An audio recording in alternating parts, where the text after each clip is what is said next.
Hi, everybody. It's been a bit. So I'm no longer on the McDowell sofa or the McDowell kitchen. I am now on the Gomes porch.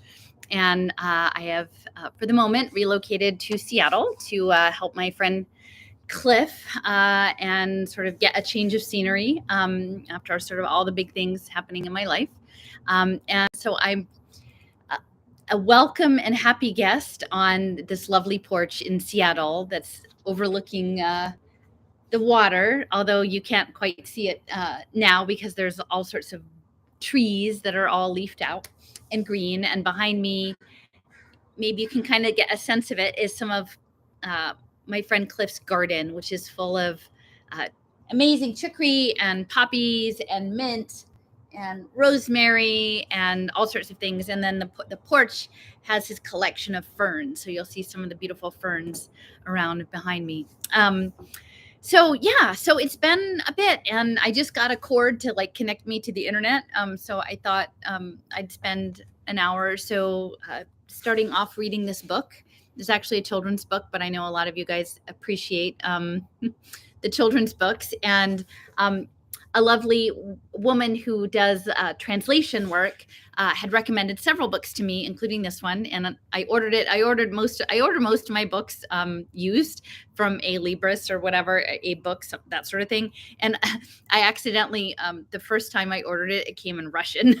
So I'm like, oh, I can't read Russian. So then I reordered it. So I had this little paperback, and it's from 1973. So it's not, 1973. I would have been 5 years old.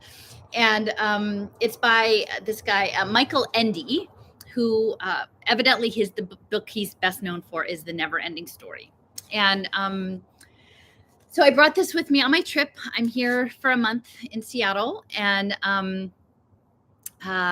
just sort of regrouping. And, thank you so much for the people who sort of chimed in to check in on me and made offers of me stopping by on the way through. I'm still kind of getting my head around having time to and Headspace, really, I was just sort of on autopilot for most of the month of June, but Headspace is to respond to emails and things and get back to people. But I really do appreciate, and I apologize for my delinquency in responding.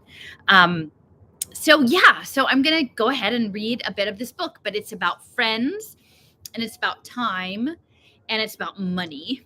And I think those are really all important things to talk about. And in fact, today I ended up being sort of in an exchange with someone who was involved in this like tokenized common community currency stuff. And, it just reinforced for me like how few people are able to hear the kinds of things I'm talking about, or even, not that I'm imposing my viewpoint on everyone, but just to say like, hey, we should start to have some of these conversations. And when people at the innermost circles of doing digital community currencies are not able to have, informed discussions about cybernetics and socio-technical systems and cyber-physical systems and the singularity and complexity theory and all of these things, I just realized it's not that those people are bad. It's just literally that they're living in a different story. They're living in a different, like I said tonight, a different slice of reality.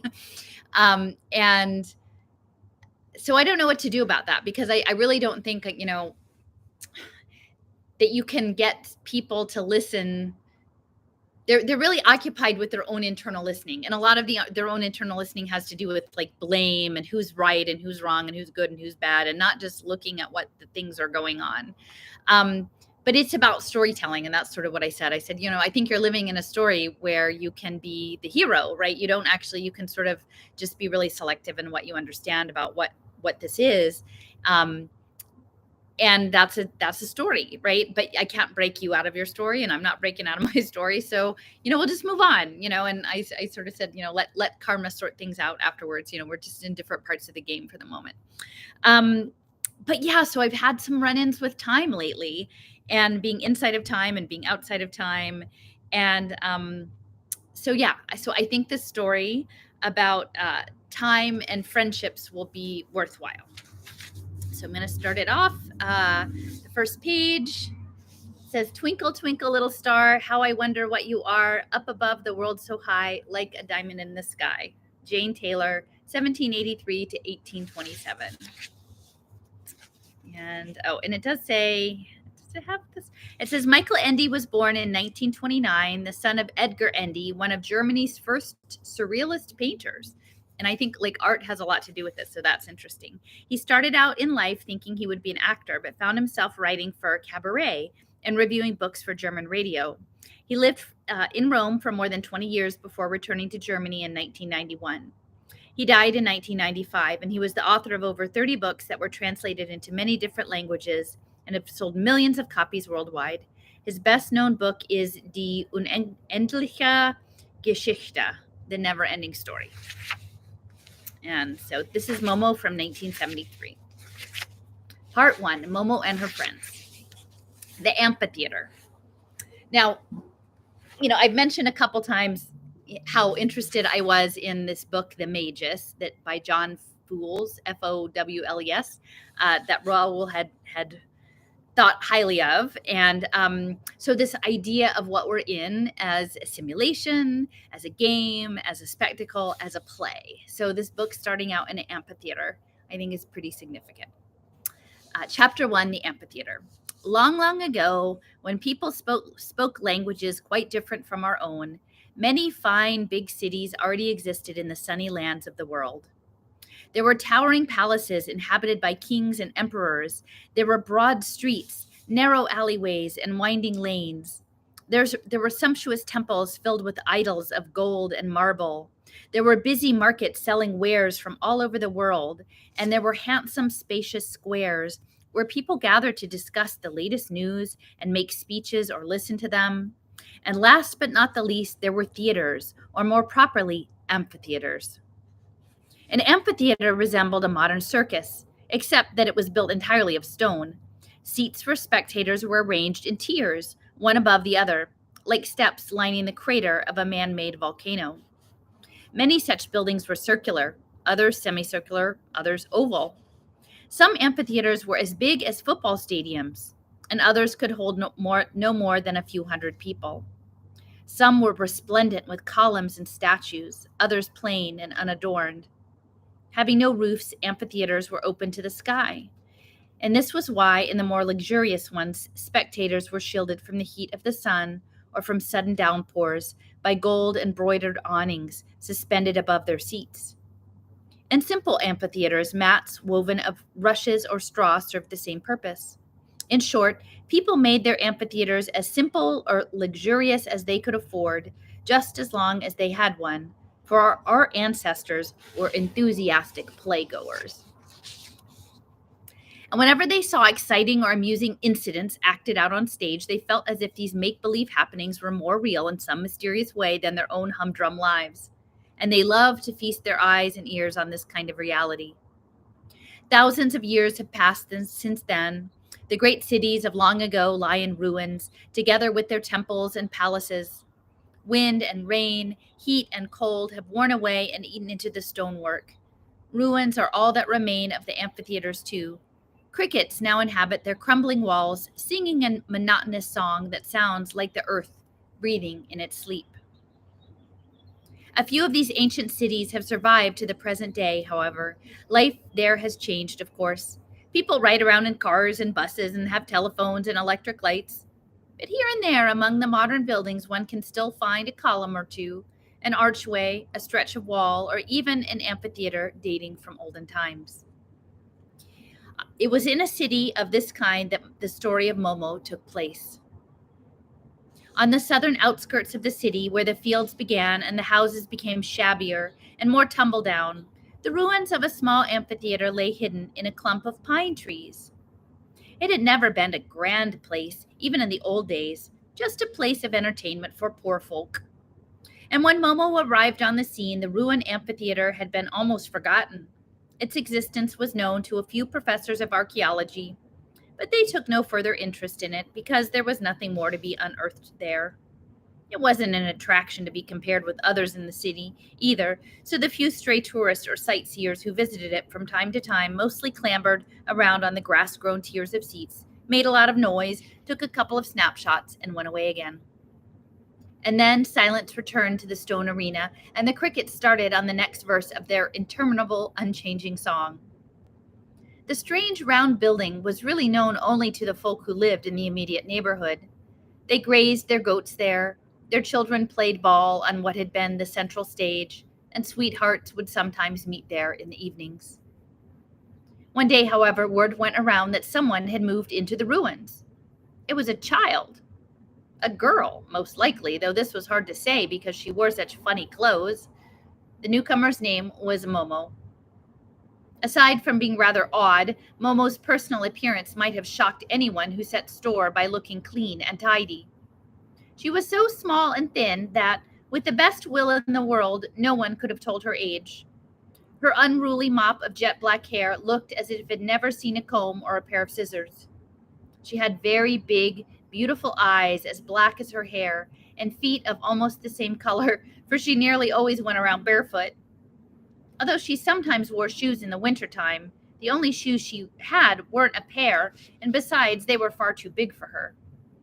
This was because Momo owned nothing apart from what she had found lying around or had been given.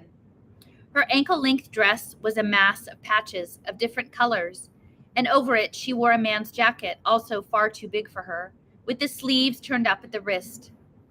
Momo had decided against cutting them off because she wisely reflected that she was still growing, and goodness only knew if she would ever find another jacket as useful as this one with all its many pockets. Beneath the grassy stage of the ruined amphitheater, half choked with rubble, there were some underground chambers which could be reached by way of a hole in the outer wall, and this was where Momo had set up house. One afternoon, a group of men and women from the neighborhood turned up and tried to question her. Momo eyed them apprehensively, fearing that they had come to chase her away, but she soon saw that they meant well. Being poor like herself, they knew how hard life could be. "So," said one of the men, "you like it here, do you?" Momo nodded. "And you want to stay here?" "Yes, very much." "Won't you be missed, though?" "No." "I mean, shouldn't you go home?" "This is my home," Momo said promptly. "But where do you come from?" And Momo gestured vaguely at some undefined spot in the far distance. "Well, who are your parents then?" the man persisted. And Momo looked blankly from him to the others and gave a little shrug. The men and women exchanged glances and sighed. "There's no need to be scared," the man went on. "We haven't come to evict you. We'd like to help you, that's all." And Momo nodded and said nothing, not entirely reassured. "You're called Momo, aren't you?" "Yes." "Well, that's a pretty name, but I've never heard it before. Who gave it to you?" "I did," said Momo. "You chose your own name?" "Yes." "Well, when were you born?" And Momo pondered this. "As far as I can remember," she said at length, "I've always been around." "But don't you have any aunts or uncles or grandparents? I mean, don't you have any relations at all who would give you a home?" Momo just looked at the man in silence for a while, and then she murmured, "This is my home, here." "Well, that's all very well," said the man, "but you're only a kid. I mean, how old are you really?" Momo hesitated. 100, she said. And they all laughed because they thought she was joking. "No, seriously, how old are you?" 102, Momo replied still more hesitantly. It was some time before the others realized that she'd picked up a few numbers but had no precise idea of their meaning, because no one had taught her to count. "Listen," said the man, after conferring with the others, "would you mind if we told the police you're here? And then you'd be put in a children's home where they'd feed you and give you a proper bed and teach you reading and writing and lots of things. How does that appeal to you?" Momo gazed at him in horror. "No," she said in a low voice, "I've already been in one of those places. There were other children there too, and bars over the windows, and we were beaten every day for no good reason, and it was awful. One night I climbed the wall and ran away, and I wouldn't want to go back there." "Well, I can understand that," said the old man, nodding, and the others could understand and nodded too. "Very well," said one of the women, "but you're still so little, someone has to take care of you." And Momo looked relieved. "Well, I can take care of myself." "Can you really?" said the woman. Well, Momo didn't answer at once, And then she said softly, "I don't need much." Again, the others exchanged glances and sighed.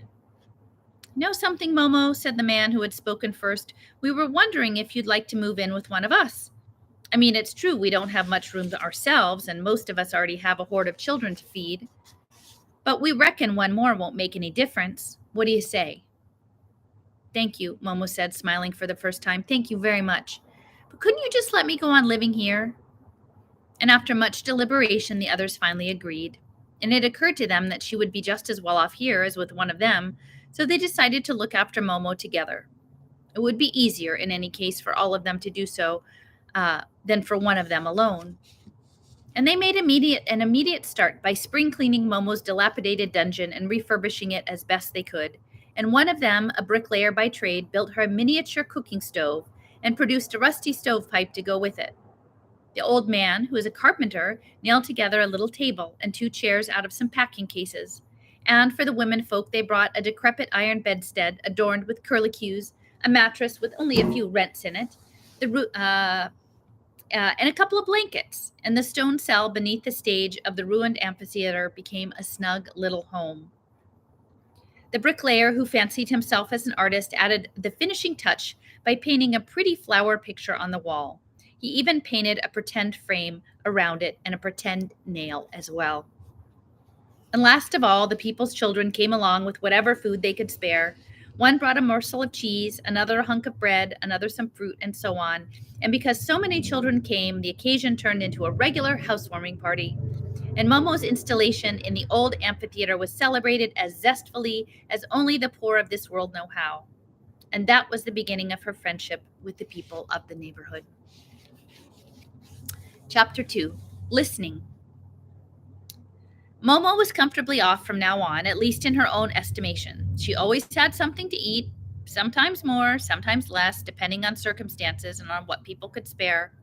She had a roof over her head, and she had a bed to sleep in, and she could make herself a fire when it was cold. And most important of all, she had acquired a host of good friends. You may think that Momo had simply been fortunate to come across such friendly people. This was precisely what Momo herself thought, but it soon dawned on her that that they had been no less fortunate. She became so important to them that they wondered how they ever managed without her in the past. And the longer she stayed with them, the more indispensable she became. So indispensable, in fact, that their one fear was that she might someday move on. The result was that Momo received a stream of visitors. She was almost always to be seen with someone sitting beside her, talking earnestly, and those who needed her but couldn't come themselves would send for her instead. And as for those who needed her but hadn't yet realized it, the others used to tell them, "Why not go see Momo?" And in time, these words just became a stock phrase with the local inhabitants. Just as they said, "all the best," or "so long," or "heaven only knows," so they took to saying on all sorts of occasions, "Why not go see Momo?" Was Momo so incredibly bright that she always gave good advice or found the right words to console people in need of consolation or delivered fair and far-sighted opinions on their problems? No. She was no more capable of that than anyone else of her age. So she could do things that put people in a good mood. Could she sing like a bird or play an instrument? Given that she lived in a kind of a circus, could she dance or do acrobatics?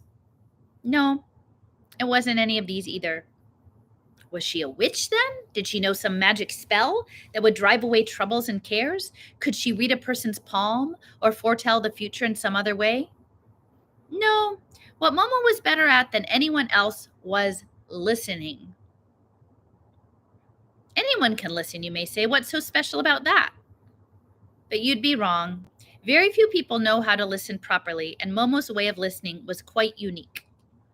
She listened in a way that made slow-witted people have flashes of inspiration. It wasn't that she actually said anything or asked questions that put ideas into their heads. She simply sat there and listened with the utmost attention and sympathy, fixing them with her big dark eyes, and they suddenly became aware of ideas whose existence they had never suspected. Momo could listen in such a way that worried and indecisive people knew their own minds from one moment to the next. Or shy people felt suddenly confident and at ease, or downhearted people felt happy and hopeful. And if someone felt that his life had been an utter failure and that he himself was only one among millions of wholly unimportant people who could be replaced as easily as broken window panes, he would go and pour out his heart to Momo.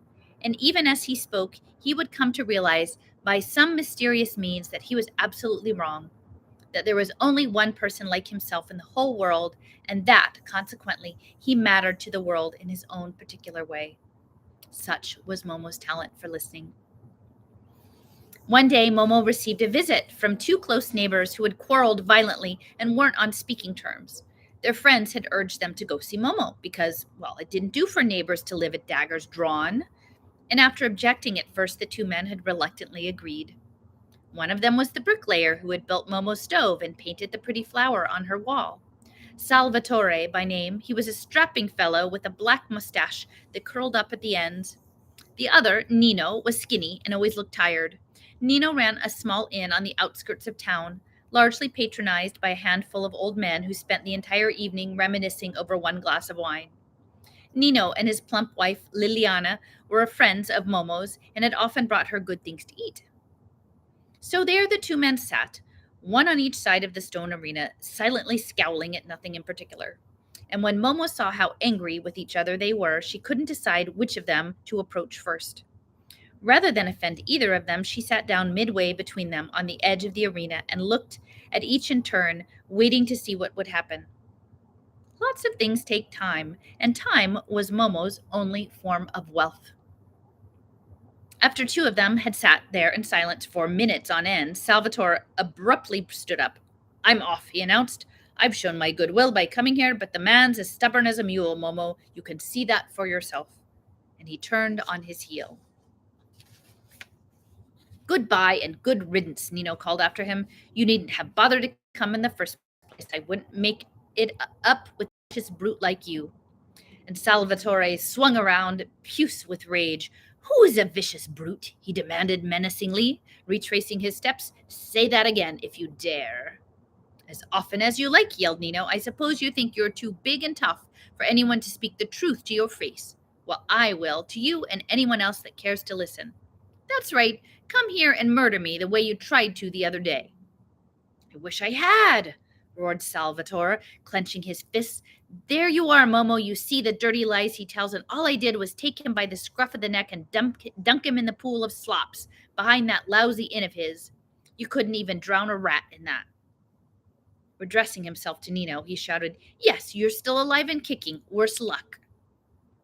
Insults flew thick and fast after that, and for a while Momo was at a loss to know what it was all about and why the pair of them were so furious with each other. It transpired by degrees that Salvatore's only reason for assaulting Nino was that Nino had slapped his face in the presence of some customers, though Nino counterclaimed that Salvatore had previously tried to smash all his crockery. "That's another dirty lie," Salvatore said angrily. "I only threw the jug at the wall, and that was cracked already." "Maybe," Nino retorted, "but it was my jug, and you had no right to do such a thing." Salvatore protested that he had every right, seeing that Nino had cast aspersions on his professional skill. He turned to Momo. "Know what he has said about me? He said I couldn't build a wall straight because I was drunk 24 hours a day. My great-grandfather was the same, he said, and he'd helped build the Leaning Tower of Pisa." "But Salvatore," said Nino, "I was only joking." "Some joke," growled Salvatore. "Very funny, I don't think." It then emerged that Nino had only been paying Salvatore back for another joke. He'd woken up one morning to find some words daubed on his tavern door in bright red paint. They read, "This inn is out," and Nino had found that just as unamusing. The two of them spent some time wrangling over whose had been the better joke, and then after working themselves up into a lather again, they broke off. Momo was staring at them wide-eyed, but neither man quite knew how to interpret her gaze. Was she secretly laughing at them, or was she sad? Although her expression gave no clue, they suddenly seemed to see themselves mirrored in her eyes and began to feel sheepish. "Okay," said Salvatore, "maybe I shouldn't have painted those words on your door, Nino, but I wouldn't have done it if you hadn't refused to serve me so much as a single glass of wine. That was against the law, as you know full well. I've always paid up, and you'd no call to treat me that way." "Oh, hadn't I just?" Nino retorted. "What about the St. Anthony business? Ah, that's floored you, hasn't it? You cheated me right, left, and center, and I wasn't going to take it lying down. I cheated you? Salvatore protested, smiting his brow.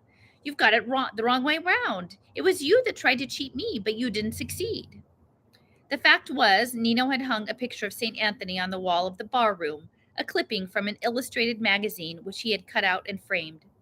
Salvatore offered to buy the picture one day, ostensibly because he found it so beautiful.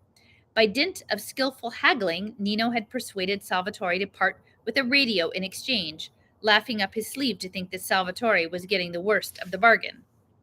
And after the deal had been struck, it turned out that nestling between the picture and its cardboard backing was a banknote of which Nino had known nothing. Discovering that he had been outwitted, Nino angrily demanded the money back because it hadn't been included in the bargain. And Salvatore refused to hand it over, whereupon Nino refused to serve him anymore, and that is how it all began. And once they had traced their vendetta back to the original cause, the men fell silent for a while. And then Nino said, "Be honest, Salvatore, did you or didn't you know about that money before we made the deal?" "Of course I knew, or I wouldn't have gone through with it." "In other words, you diddled me." "What? You mean you really didn't know about the money?" "No, I swear I didn't." "There you are, then. It was like you tried to diddle me, or you wouldn't have taken my radio in exchange for a worthless scrap of newsprint." "How did you know about the money?" "Well, I saw another customer tuck it in the back as a thank you to St. Anthony a couple nights before." Nino chewed his lip. "Was it a lot of money?" "Only what my radio was worth," said Salvatore. "I see," Nino said thoughtfully. "So that's what all this is about, a clipping from a magazine." Salvatore scratched his head. "I guess so," he growled. "You're welcome to have it back, Nino." "Certainly not," Nino replied with dignity. "A deal's a deal. We shook hands on it after all." And quite suddenly, they both burst out laughing. Clambering down the stone steps, they met in the middle of the grassy arena, exchanged bear hugs, and slapped each other on the back. And then they hugged Momo and thanked her profusely. And when they left a few minutes later, Momo stood waving till they were out of sight. And she was glad her two friends had made up. Another time, a little boy brought her his canary because it wouldn't sing. Momo found that a far harder proposition. She had to sit and listen to the bird for a whole week before it started to trill and warble again. Momo listened to everyone and everything, to dogs and cats, crickets and tortoises, even to the rain and the wind and the pine trees, and all of them spoke to her after their own fashion. Many were the evenings when, after her friends had gone home, she would sit by herself in the middle of the old stone amphitheater with the sky's starry vault overhead and simply listen to the great silence around her. Whenever she did this, she felt she was sitting at the center of a giant ear, listening to the world of the stars, and she seemed to hear soft but majestic music that touched her heart in the strangest way. And on nights like these, she always had the most beautiful dreams. Those who can still think that listening isn't an art should see if they can do it half as well. Chapter 3, Make-Believe. Although Momo listened to grown-ups and children with equal sympathy and attention, the children had a special reason for enjoying their visits to the amphitheater as much as they did. And now that she was living there, they found they could play better games than ever before. They were never bored for an instant, but not because she contributed a lot of ingenious suggestions. Momo was there and joined in. That was all. But for some reason, her mere presence put bright ideas in their head. They invented new games every day, and each was an improvement on the last.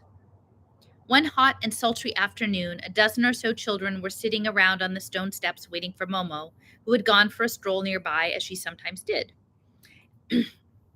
From the look of the sky, which was filled with fat black clouds, there would soon be a thunderstorm.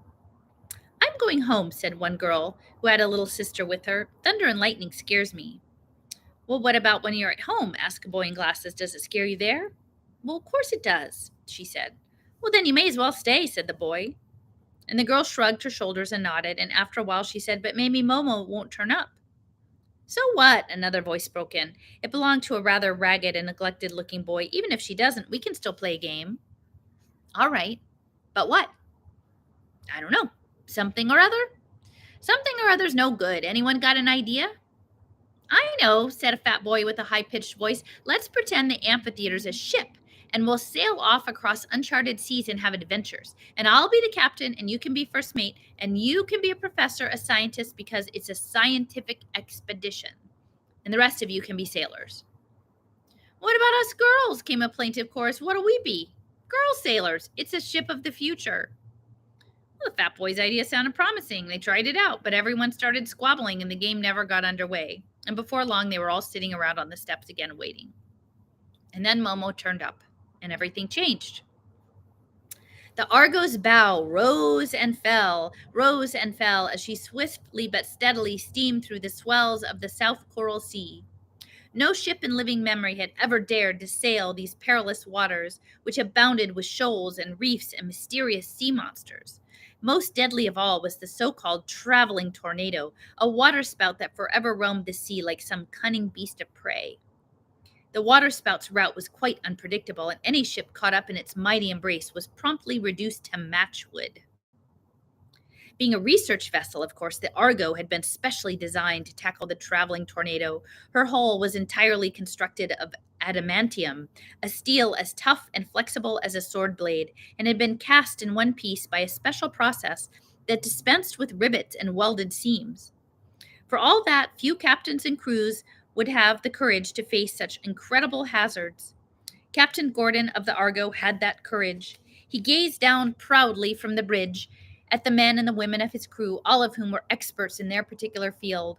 Beside him stood his first mate, Jim Ironside, an old salt, who had already survived 127 hurricanes. Stationed on the sun deck further aft was Professor Eisenstein, the expedition's senior scientist, and his assistants Moira and Sarah, who had as much information stored in their prodigious memories as a whole reference library. All three were hunched over their precision instruments, quietly conferring in complicated scientific jargon. Seated cross-legged a little apart from them was Momo-san, a beautiful native girl, and now and again the professor would consult her about some special characteristic of the South Coral Sea, and she would reply in her melodious hula dialect, which he alone could understand. The purpose of the expedition was to discover what caused the traveling tornado and, if possible, to make the sea safe for other ships by putting an end to it. So far, however, there had been no sign of the tornado and all was quiet. Quite suddenly, the captain's thoughts were interrupted by a shout from the lookout in the crow's nest. "Captain," he called down, cupping his hands around his mouth, "unless I'm crazy, there's a glass island dead ahead of us." The captain and Jim Ironside promptly leveled their telescopes. Professor Eisenstein and his two assistants hurried up, bursting with curiosity, but the beautiful native girl calmly remained seated. The peculiar customs of her tribe forbade her to seem inquisitive. And when they reached the glass island, as they very soon did, the professor scrambled down a rope ladder and gingerly stepped ashore. The surface was not only transparent, but so slippery that he found it hard to keep his footing. The island was circular and about 50 feet across, with a sort of dome in the center. On reaching the summit, the professor could distinctly make out a light flashing deep in the heart of the island. He passed this information to the others, who were eagerly lining the ship's rail. "From what you say, said Moira, it must be Blancmangius viscus." "Perhaps," Sarah chimed in, "though it could equally be Jellybeania multicolorata." Professor Eisenstein straightened up and adjusted his glasses. "In my opinion," he said, "we are dealing with a variety of the common Chocolatus indigestibilius, but we can't be sure until we've examined it from below." The words were scarcely out of his mouth when the three sailors, all of whom were world-famous scuba divers and had already pulled on their wetsuits, plunged over the side and vanished into the blue depths. Nothing could be seen for a while but air bubbles, and then one of the girls, Sandra, shot to the surface. "It's a giant jellyfish," she gasps. "The other two are caught in its tentacles and can't break loose. We must save them before it's too late." So saying, she disappeared again. Without hesitation, 100 frogmen, led by Commander Franco, nicknamed the Dolphin because of his skill and experience, dived into the sea. A tremendous battle raged beneath the surface, which soon became covered with foam, but the gigantic creature's strength was such that not even 100 brave men could release the girls from its terrible embrace. The professor turned to his assistants with a puzzled frown. Something in these waters seems conducive to the growth of abnormally large sea creatures, he observed. What an interesting phenomenon. And meanwhile, Captain Gordon and his first mate had come to a decision. Back, shouted Jim Ironside. All hands back on board. We have to slice the monster in half. It's the girl's only hope. Dolphin, Franco, and his frogmen climbed back on board, and after going astern for a short distance, the Argo headed straight for the jellyfish at maximum speed. The steel ship's bow was sharp as a razor, and without a sound, almost without a jolt, it sliced the huge creature in half. And although this maneuver was fraught with danger for the girls entangled in its tentacles, Jim Ironside had gauged his course to within a hair's breadth and steered right between them, and instantly the tentacles on each half of the jellyfish went limp and lifeless, and the trapped girls managed to extricate themselves. They were welcomed back on board with joy, and Professor Eisenstein hurried over to them. It was all my fault, he said. I should never have sent you down there. Forgive me for risking your lives like that. There's nothing to forgive, Professor, one of the girls replied with a carefree laugh. It's what we came for, after all. Danger's our trade, the other girl put in. But there was no time to say more.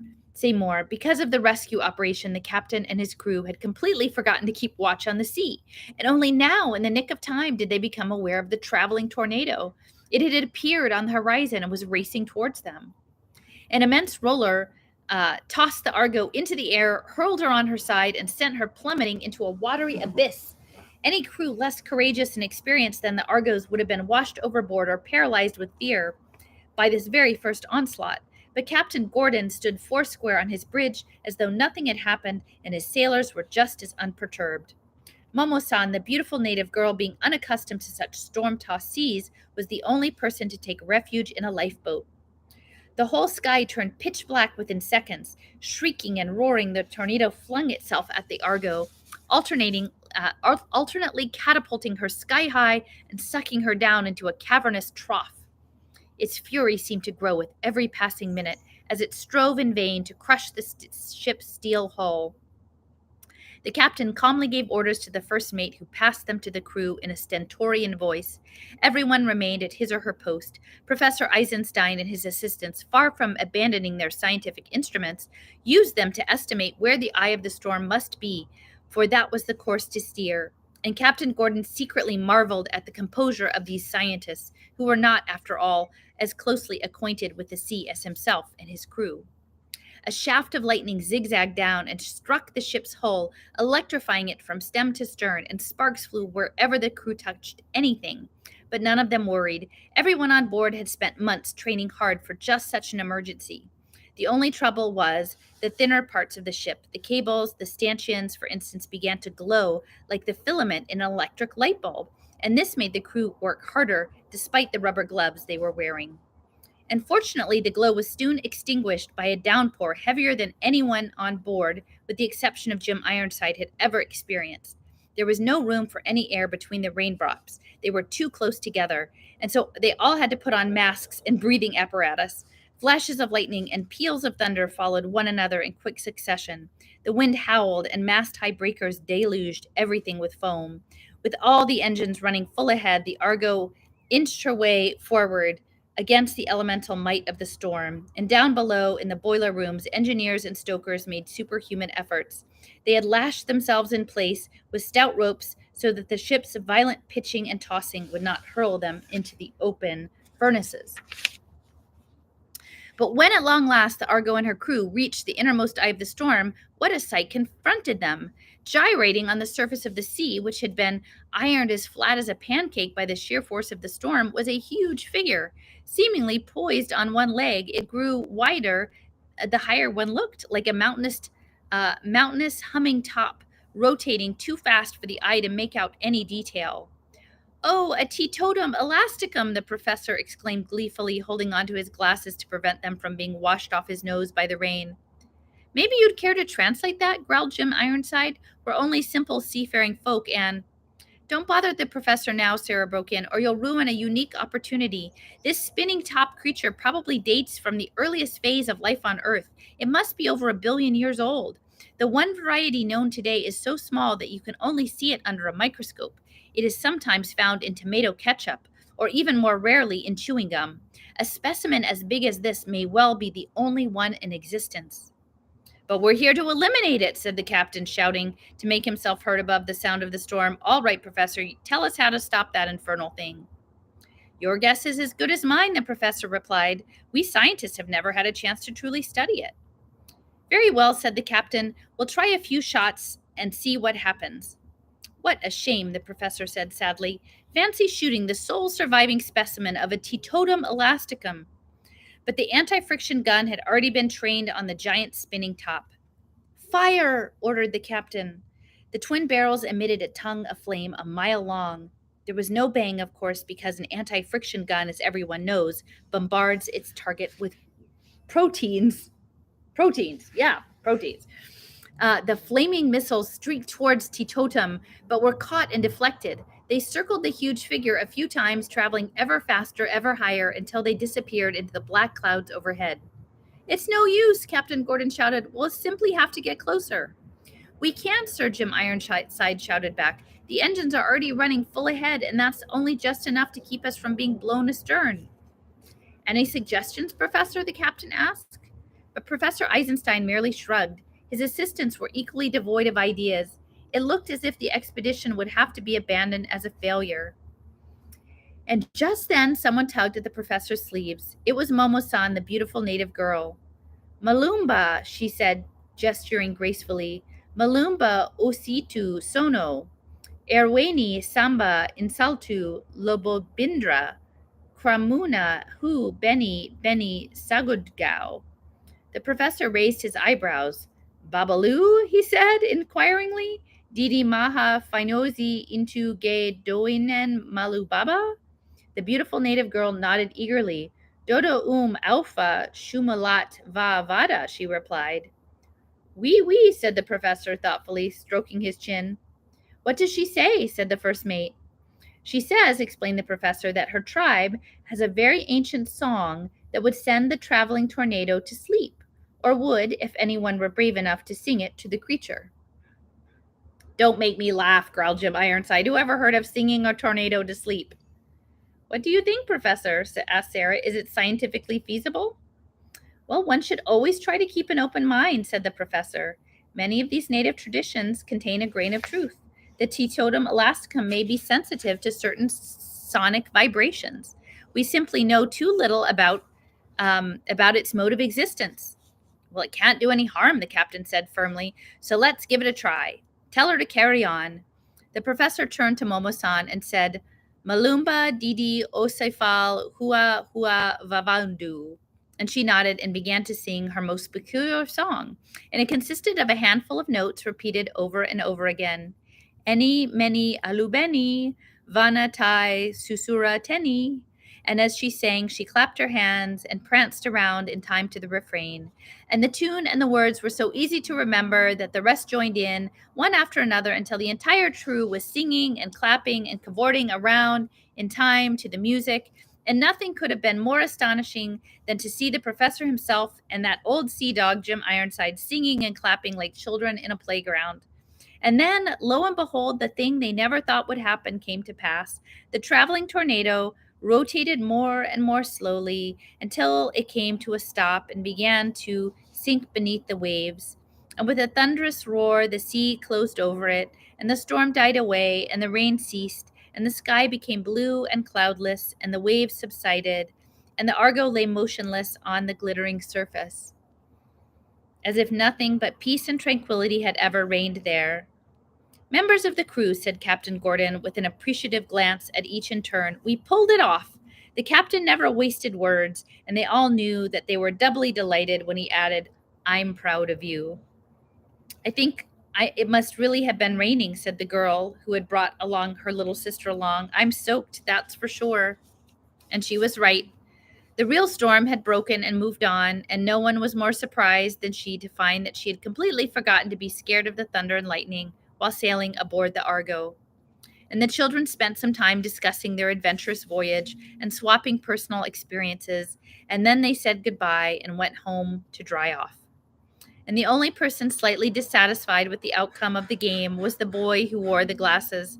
Before leaving, he said to Momo, I still think it was a shame to sink the Teetotum elasticum just like that, the last surviving specimen of its kind. Imagine. I do wish I could have taken a closer look at it. But on one point, they all agreed the games they played with Momo were more fun than any of the others. I'll try one more chapter. It's getting a little dark. It looks brighter on the screen, but it's my eyes are old and I'm not good at reading all the stuff. Okay, so we'll do chapter 4, Two Special Friends. Even when people have a great many friends, there are always one or two they love best of all, and Momo was no exception. She had two very special friends who came to see her every day and shared what little they had with her. One was young and the other old, and Momo could not have said which of them she loved more. The old one's name was Beppo Roadsweeper, and although he must have had a proper surname, everyone, including Beppo himself, used the nickname that described his job, which was sweeping roads. Beppo lived near the amphitheater in a homemade shack built of bricks, corrugated iron, and tar paper, and he was not much taller than Momo, being an exceptionally small man and bent-backed in the bargain. He always kept his head cocked to one side. It was big, with a single tuft of white hair on top, and wore a diminutive pair of steel-rimmed spectacles on his nose. Beppo was widely believed to be not quite right in the head. This was because when asked a question, he would give an amiable smile and say nothing. And if, after pondering the question, he felt it needed no answer, he still said nothing. If it did, he would ponder what answer to give, and he would take as long as a couple of hours to reply, or even a whole day. And by this time, the person who would ask the question would have forgotten what it was, and so Beppo's answer seemed peculiar in the extreme. Only Momo was capable of waiting patiently enough to grasp his meaning. She knew that Beppo took as long as he did because he was determined never to say anything untrue. In his opinion, all the world's misfortunes stemmed from countless untruths, both deliberate and unintentional, which people told because of haste or carelessness. Every morning, long before daybreak, Beppo rode his squeaky old bicycle to a big depot in town, and there he and his fellow road sweepers waited in the yard to be issued brooms and push carts and told which streets to sweep. Beppo enjoyed these hours before dawn when the city was still asleep, and he did his work willingly and well. It was a useful job, and he knew it. He swept his allotted streets slowly but steadily, drawing a deep breath before every step and every stroke of the broom. Step, breathe, sweep. Breathe, steps, breathe, sweep. Every so often he would pause a while, staring thoughtfully into the distance, and then he would begin again. Step, breathe, sweep. And while progressing in this way, with a dirty street ahead of him and a clean one behind, he often had grand ideas. They were ideas that couldn't easily be put into words, though, ideas as hard to define as a half-remembered scent or a color seen in a dream.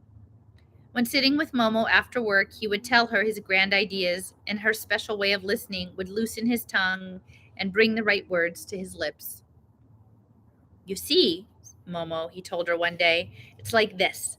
Sometimes when you've got a very long street ahead of you, you think how terribly long it is, and you feel sure you'll never get it swept. He gazed silently into the space before continuing.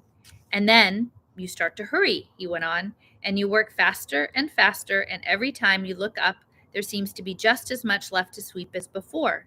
And you try even harder, and you panic, and in the end, you're out of breath, and you have to stop. And still, the street stretches away in front of you, and that's not the way to do it. He pondered a while, and he then said, you must never think of the whole street at once, you understand. You must only concentrate on the next step, the next breath, the next stroke of the broom, and the next, nothing else.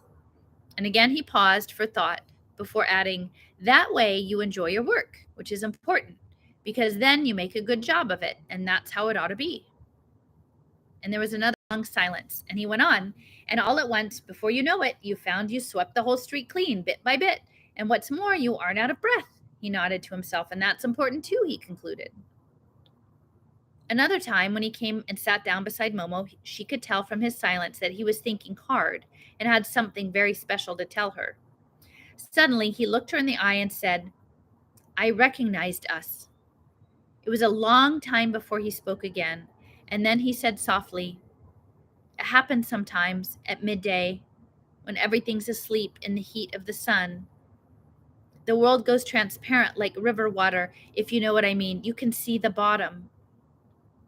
He nodded and relapsed into silence, and then he said even more softly, "There are other times, other ages down there on the bottom."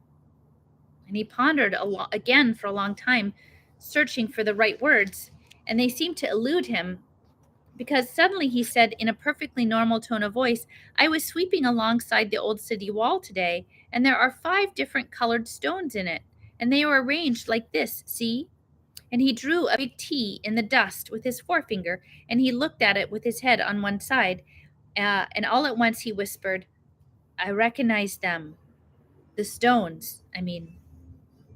And after yet another long silence, he went on, haltingly, "They're the stones from the olden times, when the wall was first built, and many hands helped to build the wall.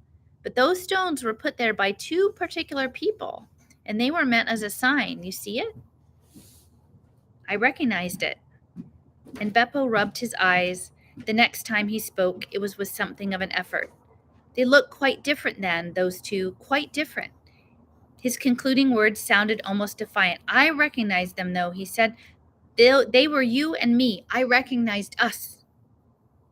People could hardly be blamed for smiling when they heard Beppo Roadsweeper say such things.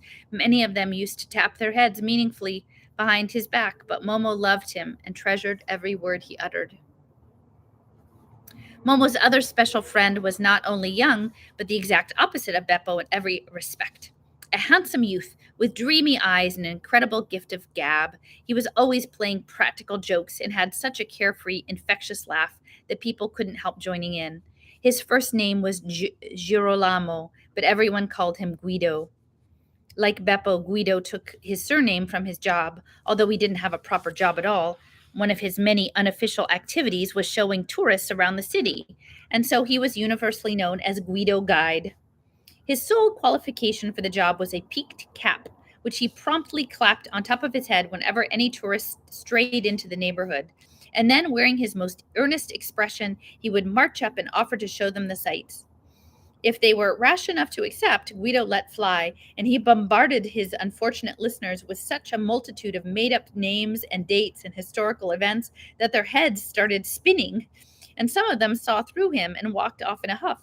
But the majority took his tales at face value and dropped a few coins in his cap, and when he landed, handed it around at the end of a sightseeing tour.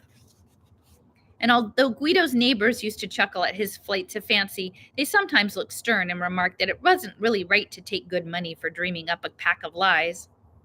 "Well, I'm only doing what poets do," Guido would argue. "And anyway, my customers get their money's worth, don't they? I give them exactly what they want. Maybe you won't find my stories in any guidebook, but what's the difference? I mean, who knows if the stuff in the guidebooks isn't made up too, only no one remembers anymore. And besides, what do you mean by true and untrue? Who can be sure what happened 1,000 or 2,000 years ago? Can you?" And the others admitted they couldn't. "There you are, then," Guido cried triumphantly. Uh, how can you call my stories untrue? Things may have happened just the way I said they did, in which case I've been telling the gospel truth." Well, it was hard to counter an argument like that, especially when you were up against a fast talker like Guido. And unfortunately for him, however, not many tourists wanted to see the amphitheater, so he often had to turn his hand to other jobs. And when the occasion arose, he would act as a park keeper, a dog walker, a deliverer of love letters, a mourner at funerals, a witness at weddings, souvenir seller, cat's meat man, and many other things besides. But Guido dreamed of becoming rich and famous someday, and he planned to live in a fabulously beautiful mansion on spacious grounds, to eat off of gold plates and sleep between silken sheets. And he pictured himself as a resplendent in his future fame as a kind of sun, and the rays of that sun already warmed him in his poverty from afar, as it were. "I'll do it too," he would exclaim when other people scoffed at his dreams. "You mark my words." Now, quite how he was going to do it, not even he had told them, for Guido held a low opinion of perseverance and hard work. "What's so clever about working hard?" he said to Momo. "Anyone can get rich quick that way, but who wants to look like people who've sold themselves body and soul for money's sake? Well, they can count me out. Even if there are times when I don't have the price of a cup of coffee, I'm still me, Guido, still Guido." And although it seemed improbable that two people as dissimilar as Guido Guide and Beppo Road Sweeper, with their different attitudes towards life and the world in general, should have become friends, they did. And strangely enough, Beppo was the only person who never chided Guido for his irresponsibility, and just as strangely, fast-talking Guido was the only person who never poked fun at eccentric old Beppo. And this too may have had something to do with the way that Momo listened to them both. None of the three suspected that a shadow was soon to fall, not only across their friendship, but across the entire neighborhood, an ever growing shadow that was already enfolding the city in its cold, dark embrace. It advanced day by day like an invading army, silently and surreptitiously, meeting no resistance because no one was really aware of it. But who exactly were the invaders? Even old Beppo, who that saw much that escaped other people, failed to notice the men in gray who busily roamed the city in ever increasing numbers. It wasn't that they were invisible, you simply saw them without noticing them. They had an uncanny knack of making themselves so inconspicuous that you either overlooked them or forgot having seen them. The very fact that they had no need to conceal themselves enabled them to go about their business in utter secrecy. And since nobody noticed them, nobody stopped to wonder where they had come from. And indeed, where were they still coming from? For their numbers continued to grow with every passing day.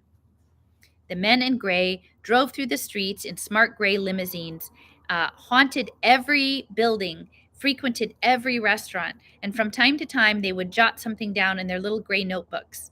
They were dressed from head to foot in gray suits, the color of a spider's web, and even their faces were gray, and they wore gray bowler hats, and they smoked small gray cigars, and none of them went anywhere without a steel gray briefcase in his hand. Guido Guide was as unaware as everyone that several of these men in gray had reconnoitered the amphitheater, busily writing in their notebooks as they did so. And Momo alone had caught sight of their shadowy figures peering over the edge of the ruined building. They signaled to each other and put their heads together as if conferring. Although she could hear nothing, Momo suddenly shivered as she had never shivered before, and she drew her baggy jacket more tightly around her. But it did no good, because the chill in the air was no ordinary chill. The men in gray disappeared, and Momo heard no soft but majestic music that night, as she so often did. But the next day life went on as usual, and she thought no more about her weird visitors, and it wasn't long before she too forgot them. All right, guys, it's too dark for me to read now, so I'm going to call it a night. But with chapter 4, chapter 5, next time, tall stories. Thanks for joining in.